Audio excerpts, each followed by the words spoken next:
Yes चलो ठीक है। यस मैम, आवाज आ रही है। पहले तो हम लोग मैथमेटिकल टर्म्स देख रहे थे ना। अब देखो, यस मैम। एक टर्म मैंने डिफाइन किया था कि कभी भी जो टर्म आएगा उसमें एक टर्म इंडिपेंडेंट और डिपेंडेंट की बात करेंगे।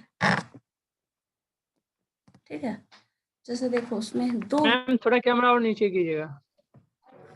क्यों, क्या करना है? नहीं, हाँ हाँ हुआ। y is equal to a plus b x. ठीक है, a x plus b like ऐसे लिख देते हैं। अब देखो इसमें है कि जब भी कोरिलेशन वर्ड आता है तो एक टर्म अपने आप मतलब कहीं ना कहीं उसमें इनहेरेंट है कि कोई भी वेरिएबल होगा जो सेल्स है। म्यूट करिए कृष्णा। सेल्स है और दूसरा है मान लो हमारे पास प्रोडक्शन। ठीक है, अब बताओ कोई भी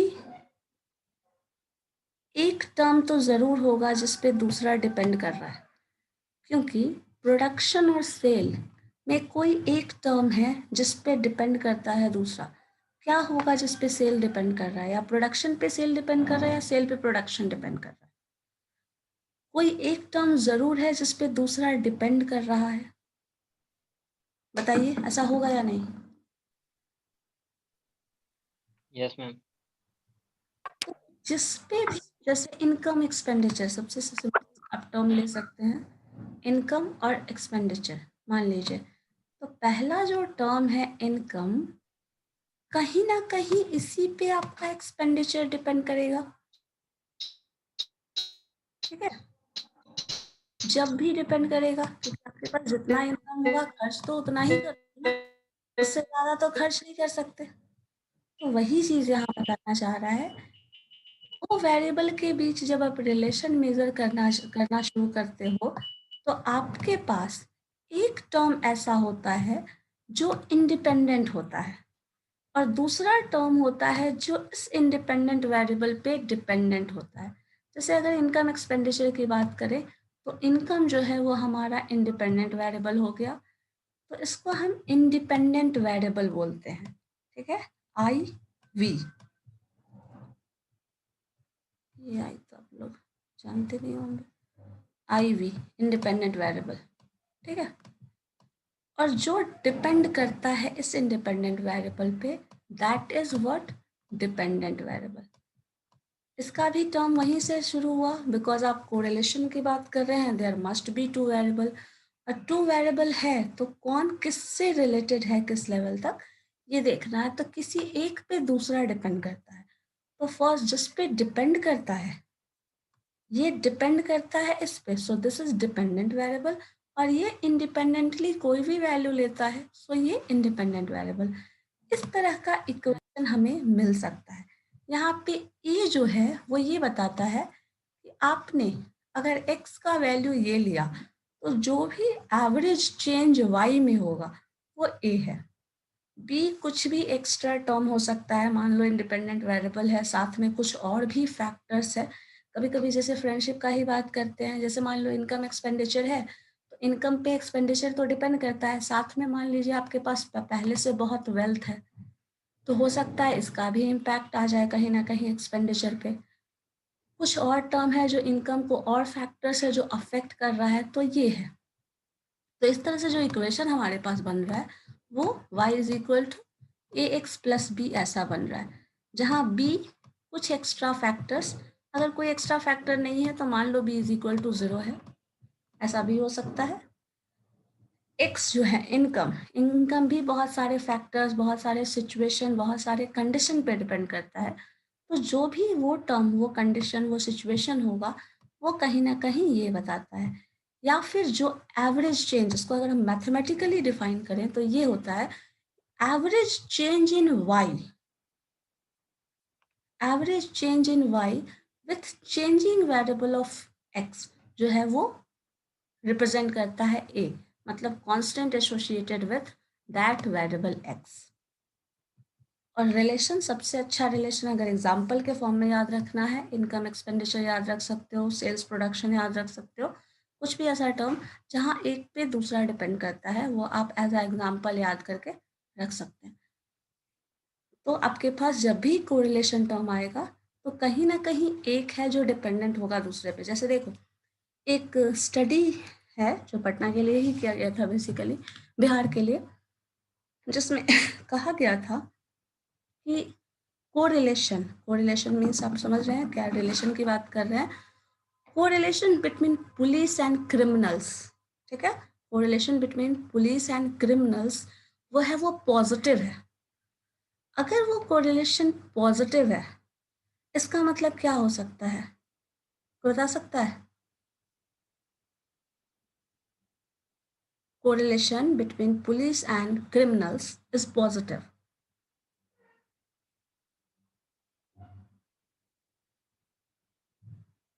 मैम तब आम आदमी सुरक्षित नहीं रह सकता। आम आदमी सुरक्षित नहीं रहेगा, ये कंक्लूजन हुआ ना। अगर वो तो आप एक ओपिनियन दे रहे हैं। Yes ma'am. अच्छा एक मिनट, आम आदमी सुरक्षित नहीं रहेगा ये क्यों बोल रही है बताओ तो? दोनों क्योंकि दोनों के बीच ही बताना चाह रिलेशनशिप रहे है, हैं। को अच्छा रिलेशन दोनों है। में पॉजिटिव है इसलिए बता रहे हैं, चलो ठीक है, एक हद तक सही है ये बात। बट सिचुएशन ऐसी है इसलिए लोग ऐसा बोल सकते हैं ना। ऐसा भी तो हो सकता है कि जैसे जैसे, इसका जो करेक्ट एक्सप्लेनेशन है पहले वो समझ लो, फिर उसका नेगेटिव एस्पेक्ट देख लो। जो करेक्ट एक्सप्लेनेशन है वो ये बताता है, जैसे जैसे क्रिमिनल्स का नंबर बढ़ रहा है वैसे वैसे पुलिस का नंबर्स भी बढ़ रहा है, कहना ये चाहता है। लेकिन इसको उल्टा भी इंटरप्रेट किया जा सकता है, लाइक जैसे जैसे पुलिस का नंबर बढ़ रहा है वैसे वैसे क्राइम भी बढ़ रहा है, जो आप बोलना चाह रहे हैं कि उसमें क्या है, आम जनता सेफ नहीं रहेगी, लाइक ऐसा कुछ ना। Yes ma'am. तो ऐसे बोला जा सकता है प्रेजेंट सिचुएशन में। बट अगर पॉजिटिव कोरिलेशन है, जो इसका मतलब जिसके हिसाब से किया गया था, वो ये बताना चाहता है कि जैसे जैसे पुलिस सॉरी क्राइम बढ़ रहा है, क्रिमिनल्स ज़्यादा हो रहे हैं, वैसे वैसे क्रिमिनल्स को कंट्रोल करने के लिए नंबर ऑफ पुलिस ऑफिसर जो बढ़ाया जा रहा है वो भी ज़्यादा हो रहा है। तो हम बोल सकते हैं there is a positive correlation between police and criminals, ठीक है। लेकिन अगर इस चीज़ का वही चीज़ अगर हम दूसरे एस्पेक्ट में देखें तो यहाँ दिमाग उल्टा हो जाएगा कि जैसे जैसे पुलिस अगर बढ़ रहा है, पुलिस फोर्स बढ़ रहा है, वैसे वैसे क्रिमिनल क्राइम भी बढ़ रहा है। भी बढ़ रहा है, क्राइम भी बढ़ रहा है। और क्राइम रेट भी बढ़ गया और पुलिस भी बढ़ रहा है, मतलब फिर तो सिचुएशन वर्स्ट कंडीशन में है। दोनों का हाँ, तो इस तरह से आपको ये यहाँ पे ये चीज समझना जरूरी है कि इंडिपेंडेंट वेरिएबल कौन सा है और डिपेंडेंट वेरिएबल कौन सा है।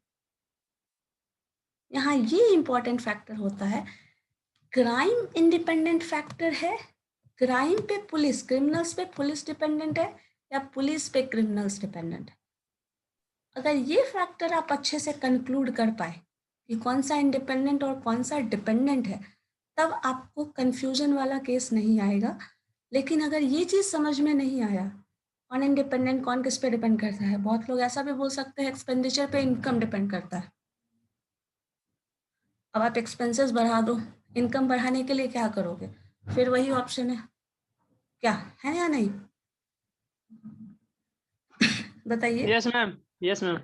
तो ये चीज़ समझना यहाँ पे, जब आप मैथमेटिकली मेजर कर रहे हो, क्योंकि मैथमेटिकल टर्म्स में क्या होता है ना, फिगर्स जो है वो एक्सप्लेन करता है, आप वर्ड्स में एक्सप्लेन नहीं कर सकते, ठीक है। वर्ड्स में जब आप एक्सप्लेन नहीं कर सकते तो आपको हर चीज़ के लिए बहुत पर्टिकुलर रहना पड़ेगा, कौन सा डिपेंडेंट है कौन सा इंडिपेंडेंट है, किस रिलेशन का क्या मीनिंग है।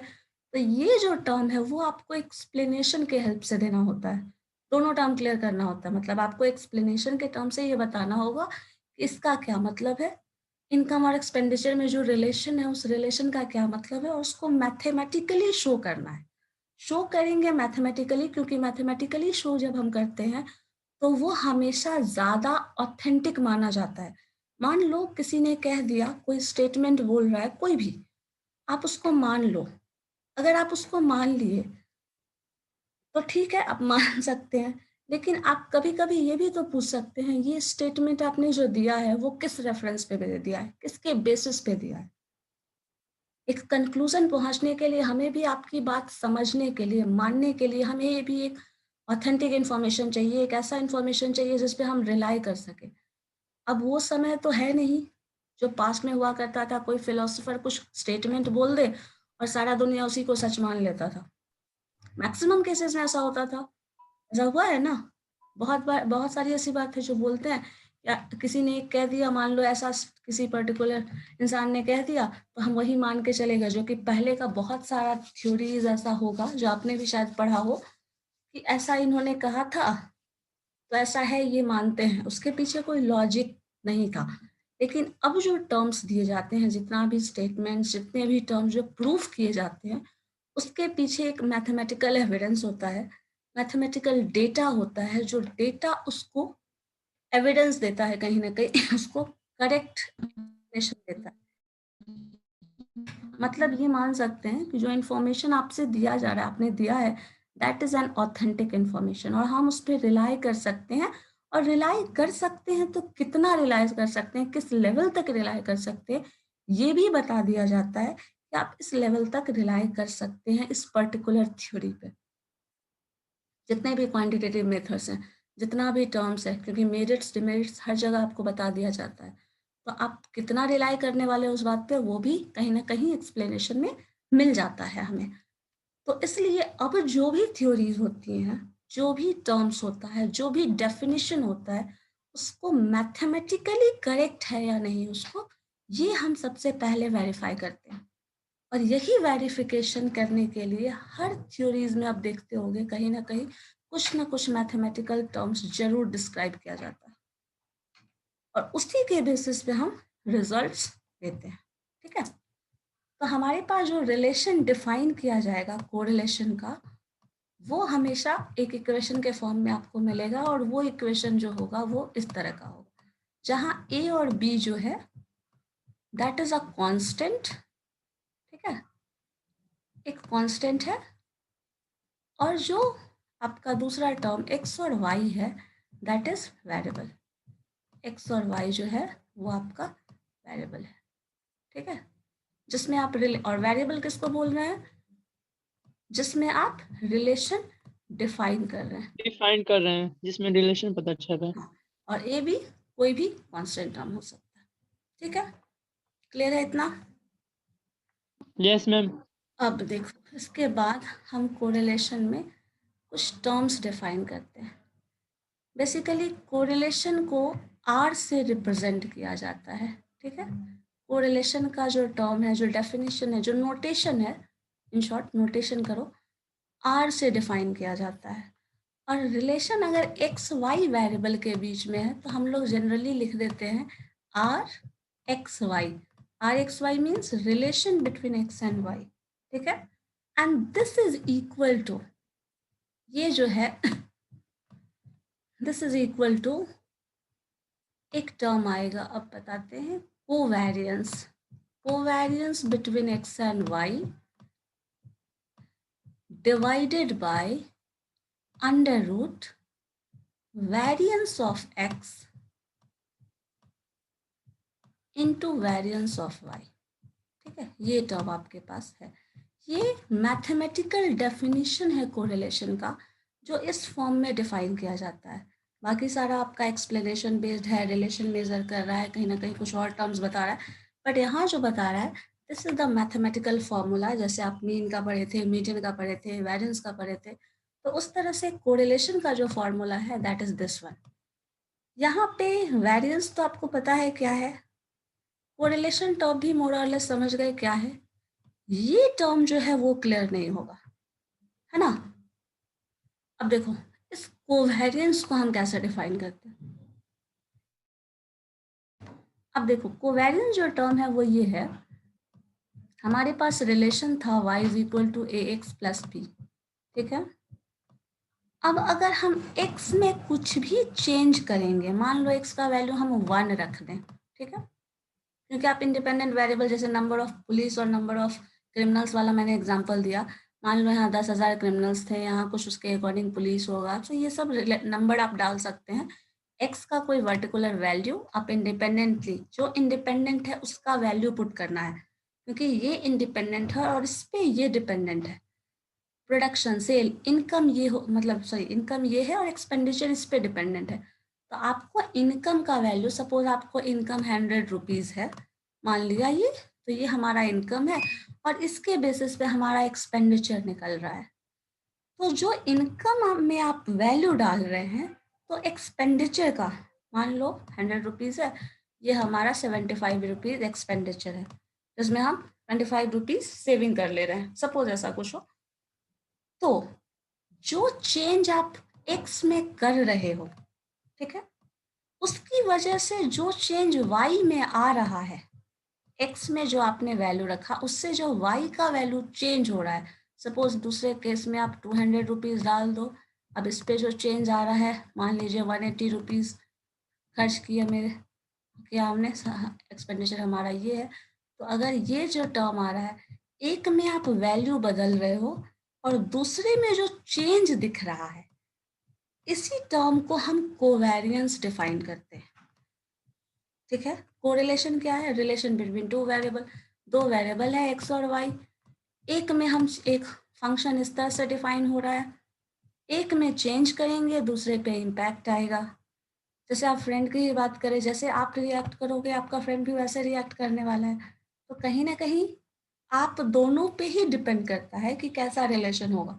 सो अगर एक फैक्टर, कोई एक फ्रेंड बहुत ज़्यादा मान लो बदमाशी करता है, तो दूसरा क्या होगा, कहीं ना कहीं इसका एक्शन रिएक्शन इस पे डिपेंडेंट होगा, है ना।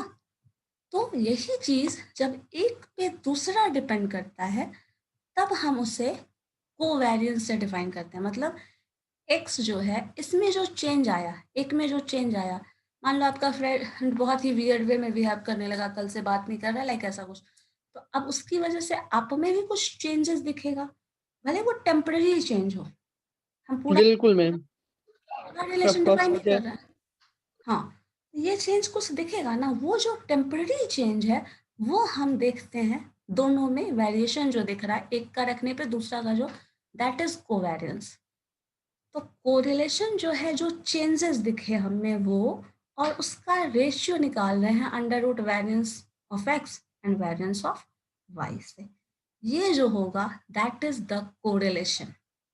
ठीक है, क्लियर है ये? Yes ma'am. मैम ये वाला एक बार समझा दीजिएगा, ये टर्म जो डिफाइंड किए हैं क्या? 100 वाला, वो थोड़ा समझा 100 वाला? दीजिए। अच्छा, यस मैम। चलो देखो, अगर y का वैल्यू हम रखें ए एक्स प्लस बी, ठीक है, ये हमारे पास है। अब देखो, कभी भी मैंने क्या कहा, b is a constant, a is a constant, तो इसको तो हम कुछ कर ही नहीं सकते, ये इंडिपेंडेंट वेरिएबल है, ये डिपेंड करेगा इस पे। तो आपका जो इनकम है, मान लिया हमारा पर डे का इनकम 100 रुपीज़ है, अब इस 100 रुपीज़ पे ही कहीं ना कहीं हमारा एक्सपेंडिचर डिपेंड करेगा। Yes ma'am.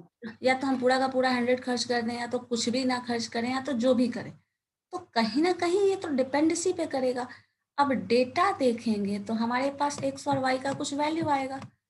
तो एक्स जो है, या फिर कभी कभी ऐसा एज में रिलेशन देखो, भाई बहन के एज में जो रिलेशन होता है, फादर सन का जो एज में रिलेशन है, सो इस तरह का, जिस तरह का रिलेशन, मतलब जो नंबर, जो एज रहेगा, मान लीजिए आपका एज इतना है, तो आपके फादर का एज का एक गेसिंग कहीं ना कहीं लोग लगा सकते हैं क्या हो सकता है। तो वो चीज़ जो हम मेजर करते हैं, किसी एक का वैल्यू पुट करके दूसरे का वैल्यू जो हम निकाल रहे हैं, वो, मान लो यहाँ 100 रुपीज़ निकाले, कैलकुलेशन अभी हमारे पास इक्वेशन नहीं है मैथमेटिकल, तो हम वो नहीं कर रहे हैं। ये हमारा 70 रुपीज़, 100 रुपीज़ ये है, 70 रुपीज़ ये है, तो हमारा जब इनकम 100 रुपीज़ था, तो एक्सपेंडिचर हम ये कर रहे थे। तो यहाँ पे ये रिलेशन बता रहा है, इन टर्म्स ऑफ डेटा ही मिलेगा ना आपको सब। तो जब एक्स 100 रुपये था, तो हम जो खर्च कर रहे हैं वो है 70 रुपये का। तो इस तरह अगर मान लीजिए आपका इनकम बढ़ता है, सपोज 200 हो जाता है, तो आप क्या करोगे, एक्सपेंडिचर भी बढ़ेगा, ऑब्वियस सी बात है, इनकम बढ़ेगा, यस मैम। खर्च इतना ही तो नहीं करोगे, इससे ज़्यादा करोगे। तो मान लो ये खर्च इधर मैंने लिया था, एग्जैक्टली यही ले लो, इतना आ जाए, मान लीजिए 200 से एक ही बार 2000 इनकम हो गया एक दिन का। अब क्या इस पे खर्च नहीं डिपेंड करेगा? करेगा ना, क्योंकि जो आपका income है, कहीं ना कहीं आप उसी पे डिपेंडेंट टर्म्स। डिपेंड करनी। हाँ, अब देखो ये जो है, ये पूरा हमें मिला कहाँ का, x का डेटा।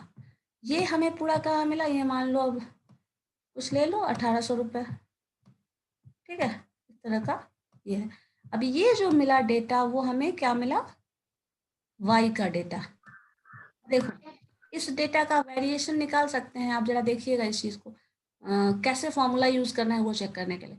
यहाँ से हमें y का डेटा मिल गया, क्या वेरिएंस ऑफ y नहीं निकाल सकते, लाइक दिस वन। ये हमें x का डेटा मिल गया, क्या वेरिएंस ऑफ x नहीं निकाल सकते। Yes ma'am.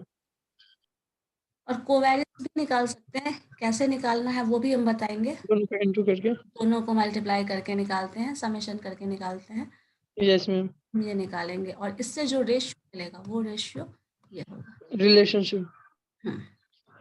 और इसका रेंज ये भी याद रखिएगा, ये एक बहुत इम्पोर्टेंट क्वेश्चन होता है हमेशा। रेंज है, वैसे वो हमें प्रूफ करना है, बहुत बार प्रूफ करेंगे रिजल्ट आएगा। That is always between 1 and -1, ठीक है। तो आज इतना ही समझो। नेक्स्ट डे हम लोग ये कैलकुलेशन, इसका फॉर्मुलेशन, इसका टर्म्स कैसे कैसे डिफाइन करते हैं वो सब बताते हैं, ठीक है। आप लोग के लिए मैं देखिए एक मैम। एक पीडीएफ शेयर कर देती हूँ अभी, ठीक है। इसमें जो मैंने बताया है सिर्फ वो पॉइंट करके पढ़ना, बाकी लैंग्वेज भी पढ़ के एक बार देखिएगा, कोशिश करिएगा समझने की, नहीं तो हम लोग वो नेक्स्ट डे डिस्कस करेंगे ही। कोरिलेशन देखिए डिफाइन करता है।